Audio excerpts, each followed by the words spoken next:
garam dunia harus memperhatikan apa yang keluar dari mulutnya. Saya buktikan Kolose sebelumnya yang tadi betul. Kolose 4 ayat 6. Hendaklah kata-katamu senantiasa penuh kasih. Jangan hambar, katakan jangan hambar. Dalam bahasa Inggrisnya dipakai kata salted atau digarami. Kata-katamu tuh harus digarami. Sehingga kamu tahu bagaimana kamu harus memberi jawab kepada setiap orang. Jadi kadang-kadang suami istri itu ribut karena salah jawab sih sebenarnya. Kadang-kadang terjadi argumen percekcokan tuh karena jawabannya itu nggak digarami. Jawabannya hambar atau jawabannya malah pahit atau asem. Tetapi firman Tuhan berkata bahwa kalau kita tahu kata-kata yang keluar dari mulut kita itu digarami, kamu tahu bagaimana harus memberi jawab kepada setiap orang. Katakan setiap orang. Termasuk suami istri dan anak-anak kita. Markus 9 ayat 50 dikatakan, garam memang baik, tetapi jika garam menjadi hambar, dengan apakah kamu mengasinkannya? Hendaklah kamu selalu mempunyai garam dalam dirimu, dan selalu hidup berdamai, yang seorang dengan yang lain. Wah, ini suatu statement yang luar biasa. Kalau kata-kata kita digarami, maka kita bisa hidup damai dengan seorang orang yang lainnya juga. Nah ini saudara, ini berlaku bukan hanya di dalam dunia rohani, tetapi ini berlaku dalam rumah tangga, ini berlaku dalam bisnis dan pekerjaan. Kalau kata-katamu baik, orang akan kembali lagi kepadamu. Kalau kata-katamu itu penuh dengan sesuatu yang menyenangkan orang, dengan sesuatu yang gak membuat orang lain menjadi stres, maka pasti relasimu akan menjadi semakin banyak. Next berikutnya, Anda bisa lihat, ini ada iklan ini ya. Ini adalah iklan pertama Singapore Airlines, SQ. Kalau orang seringkali demen naik SQ. Kenapa? Karena mereka ini sering sekali menang Service Award. Atau dari seluruh maskapai penerbangan di dunia, mereka mempunyai service yang sangat baik. Dan inilah iklan mereka pertama kali. Waktu mereka mulai ada Singapura membuat namanya Singapore Airlines. Nah kita harus bisa me-appreciate ya, harus bisa menghargai SQ. Kenapa saudara? Karena kalau misalnya Garuda ya, misalnya baru bikin Garuda Indonesia dulu misalnya. Dia bisa bikin rute percobaan. Misalnya Jakarta Semarang, udah jago. Jakarta Surabaya, pulang pergi, selamat terus, bagus. Mulai berani nyebrang pulau. Jakarta Palembang, Jakarta Padang, Jakarta Medan, pulang balik. Oh udah jago, selamat terus, bagus. Mulai ke pulau yang jauh, Jakarta, Makassar, Jakarta Ujung Pandang. Sampai domestiknya jago, baru bikin international flight. Jakarta, Singapura, Jakarta, Kuala Lumpur. Tapi kalau Singapore Airlines, dari awal, gak bisa punya domestik dulu saudara. Dia mau kemana? Dia mau dari Changi ke Paya Lebar, nggak bisa. Dari Changi ke Jurong naik SQ nggak mungkin. Jadi dari awal SQ berdiri langsung harus international standard. Langsung harus berkompetisi dengan raksasa-raksasa di zamannya, Pan Am, KLM dan sebagainya. Jadi Anda bisa bayangkan. Dan kemudian SQ berkata, apa yang kita punya ya? Negara kita kecil, rakyat kita waktu itu belum bisa banyak jalan-jalan. Kenapa orang harus pilih SQ? Negara yang kecil. Apa sih keunggulan kita? Dan kemudian mereka berkata kita nggak punya keunggulan apa-apa kecuali orang Asia terkenal ramah. Sehingga marilah kita berusaha untuk jadi orang yang paling ramah, paling tersenyum, dan paling menyapa semua pelanggan kita. Sehingga inilah iklan SQ yang pertama, tagline-nya judul iklan ini adalah This girl is in love with you. Atau gadis ini jatuh cinta kepada Anda. Sepertinya setiap pelanggan yang masuk itu betul-betul dicintai oleh gadis ini. Dia jatuh cinta sama pelanggannya. Sehingga betul-betul dia layani dengan kesungguhan hati. Dan Anda lihat saudara tahun demi tahun membuktikan bahwa mereka menangin begitu banyak award mengenai service. Karena apa? Karena mereka mau untuk digarami. Mereka mau memberi garam kepada orang lain. Dan saya percaya keluarga demi keluarga tempat ini akan menjadi kuat. Karena dari mulut suami istri keluar garam demi garam. Dan saya percaya semua bisnis akan menjadi kuat. Karena semua orang akan menyukai Anda. Karena itu firman Tuhan berkata, Yesus disukai oleh Allah dan disukai oleh manusia. Katakan kiri kanan, saya disukai oleh manusia. Katakan itu saudara. Masuk surga sih kalau disukai Allah, tetapi alangkah baiknya kalau disukai Allah dan juga disukai manusia. Amin saudara. Nggak banyak gunanya hidup di dunia kalau disukai Allah dan tidak disukai manusia. Katakan kiri kanan saya, disukai oleh manusia loh. Katakan itu saudara. Amen. Digarami. Yang ketiga, perfect unity. Kalau Anda misalnya punya emas, misalnya 1 batang, 1 kilo. Entah kenapa Anda iseng, Anda gergaji belah jadi 2. Anda masih bisa jual nggak emasnya? Masih, setengah kilo. Kalau misalnya Anda jalan-jalan ke Afrika tengah hutan, tiba-tiba kesandung diamond yang segede kelapa. Kemudian Anda punya teman di Belgia yang tukang jago sekali ngekat diamond. Dia mengkat diamondnya sehingga menjadi 5 yang gede-gede, 100 yang kecil-kecil. Masih bisa dijual nggak 5 yang gede, 100 yang kecil? Masih bisa dijual. Tuh coba Anda punya mutiara, Anda belah 8. Nggak laku lagi buat dijual, saudara. Coba Anda punya mutiara, Anda bentuknya, aku mau wajik gitu. Nggak laku lagi, karena mutiara ini punya perfect unity. Katakan perfect unity. Mutiara ini hanya berharga ketika dia satu. Firman Tuhan juga berharga kalau full gospel, Injil seutuh. Kita ini gereja Injil seutuh. Firman itu baru berharga kalau dia satu kesatuan. Karena itu Yesus berkata begini kan. Tetapi Yesus menjawab, ada tertulis, manusia hidup bukan dari roti saja, tetapi dari setiap firman. Katakan setiap firman. Berarti orang percaya, Anda dan saya, kita harus menghargai setiap firman. Banyak orang Kristen gak mengalami pertumbuhan karena hanya menyenangi sebagian firman. Oh, hari ini firmannya bagus, saya dapat banyak. Oh, minggu depan firmannya saya kurang suka karena agak menyinggung saya nggak pakai deh.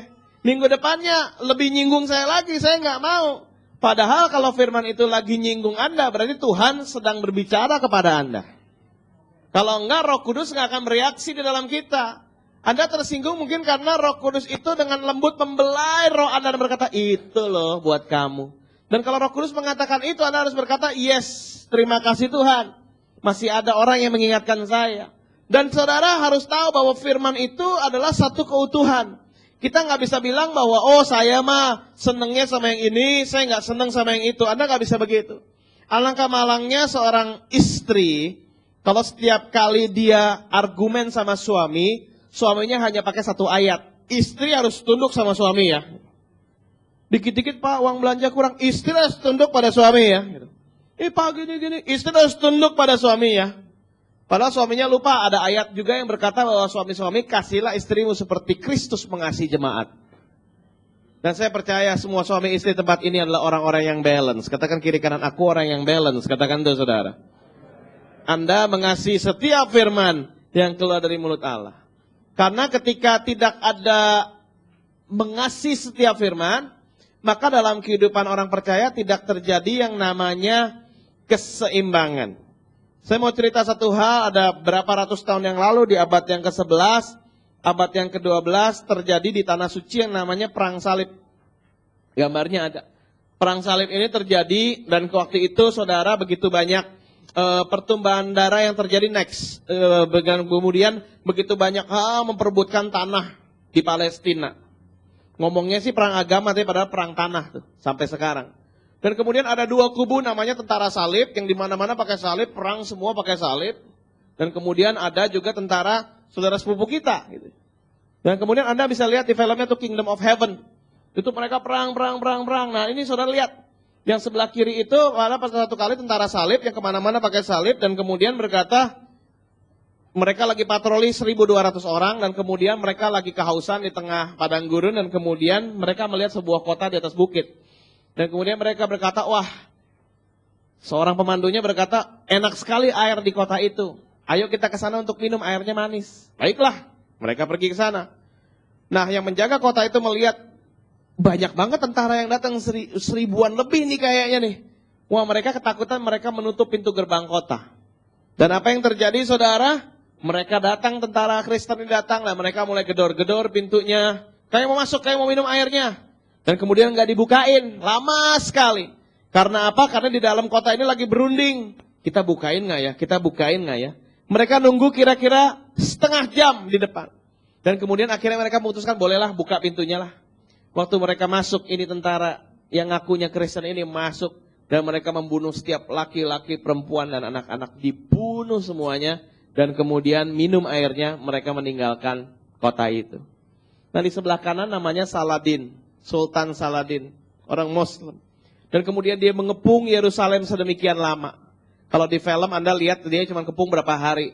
Tetapi saudara aslinya menurut sejarah dia mengepung Yerusalem 1 tahun lamanya. Tapi karena Yerusalem makanannya banyak, airnya cukup, kota itu tidak mudah menyerah. Sehingga setiap hari diserbu-serbu, kedua belah pihak begitu banyak korban. Kemudian mereka ketemu di tengah lapang mau mengadakan satu perundingan. Dan kemudian berunding. Yang Kristen nanya begini, yang menguasai kota Yerusalem. Kalau kami menyerahkan Yerusalem, apa yang akan kamu lakukan? Saladin berkata, kalau kamu menyerahkan Yerusalem, aku akan biarkan kalian untuk sebelumnya menjarah Yerusalem. Kalian bawa semua anggota keluargamu, budakmu, pembantumu dibawa semua. Akan kami kawal dengan selamat sampai masuk wilayah Kristen. Dan kemudian yang Kristen ketawa, wah mana mungkin? Apa dasarnya? Kenapa kami harus percaya kepadamu? Saladin berkata, karena nama saya Saladin dan saya tidak bisa berbohong.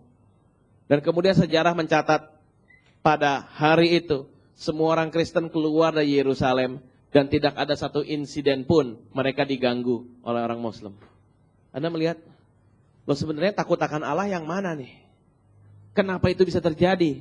Karena mereka hanya mempercayai sebagian firman Tuhan yang berkata bahwa engkau harus betul-betul meluaskan tanahmu, daerahmu, kekuasaanmu. Tetapi mereka lupa ada firman Tuhan yang berkata, kasihlah musuhmu dan berdoalah bagi mereka yang menganiaya kamu. Nah saudara, waktu kehidupan kita percaya akan keutuhan firman, maka akan ada keseimbangan. Katakan keseimbangan. Tapi kalau kita hanya nyomot-nyomot firman, yang kita senangi saja, maka terjadilah ketidakseimbangan. Yang berikutnya, apa sih karakter mutiara yang lain next? Mutiara ini ternyata harus dirawat. Kalau Anda punya mutiara ternyata harus dirawat. Kalau enggak maka akan memudar dan kemudian nilainya akan turun. Nah saudara, firman Tuhan yang Anda dengar pun harus dirawat.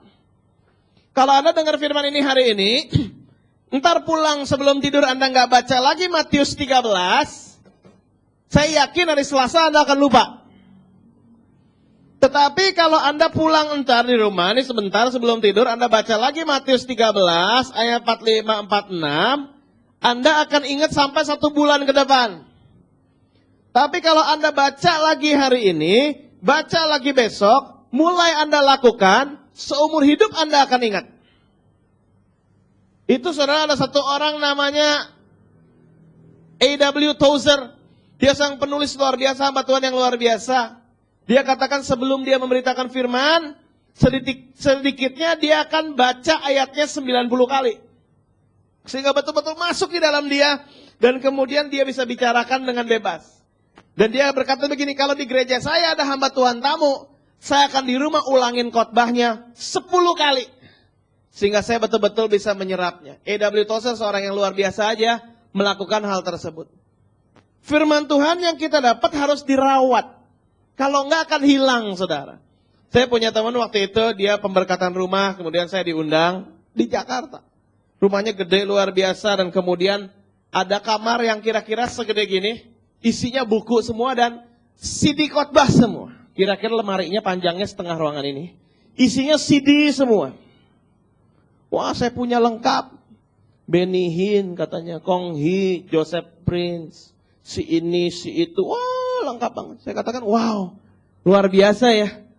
Kamu berarti waktunya banyak sekali yang di-spend untuk mendengarkan firman Tuhan. Oh enggak sih, gue cuma hobi koleksi doang katanya. Oh gitu ya. Ternyata ada orang yang hobinya mengkoleksi firman. Katakan kiri kanan, saya tidak hobi mengkoleksi firman. Katakan itu saudara. Katakan kiri kanan, saya hobinya melakukan firman. Katakan itu saudara.